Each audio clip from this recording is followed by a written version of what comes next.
Hi friends, இன்றைக்கி நான் உங்களுக்கு செஞ்சு காணிக்க போகிற ரெசிபி ஒரு ஈஸியான சில்லி ஆயில் ஃப்ரைட் ரைஸ் எப்படி பண்ணுறதுன்னு பார்க்கலாம். நான் யூஸ் பண்ணுறது இந்த சில்லி கிறிஸ்ப் தான்.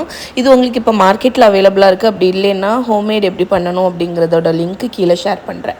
ஒரு பேனில் 2 ஸ்பூன் சில்லியோ அந்த கிறிஸ்பை போட்டுட்டு ஒரு 2 ஸ்ப்ரிங் ஆனியன் கட் பண்ணிவிட்டு கொஞ்சம் கேப்சிகமும் போட்டு 1 மினிட் வதக்கிடுங்க. இதில் சிக்கனில் சால்ட்டு, பெப்பர் அண்ட் கொஞ்சம் சோயா சாஸ் போட்டு மேரினேட் பண்ணியிருக்கேன். நீங்கள் இது ஆட் பண்ண வேண்டாம்னு நினச்சிங்கன்னா டோஃபு ஆட் பண்ணிக்கலாம். ஸோ சிக்கன் குக் ஆனதுக்கப்புறமா 1 கப் குக் பண்ண ரைஸையும் போட்டு கொஞ்சம் சொய் சாஸையும் போட்டு நல்லா பரட்டி விட்டுருங்க. இந்த பர்டிகுலர் டிஷ்ஷுக்கு வந்து சால்ட் எதுவுமே தேவையில்லை, ஏன்னா சில்லி ஆயிலில் சால்ட் இருக்கும் அண்ட் உங்களோட அந்த சொய் சாஸ்லேயும் சால்ட் இருக்கும். நல்லா மிக்ஸ் ஆனதுக்கப்புறம் இந்த மாதிரி ஃப்ளாட் பண்ணி விட்டுட்டு 2 ஹோல் மாதிரி போட்டுக்கோங்க. அந்த ஒவ்வொரு ஹோல்லையும் கொஞ்சமாக எண்ணெய் ஊற்றிட்டு 2 முட்டையை உடச்சி அந்த ஹோலில் ஊற்றிடுங்க.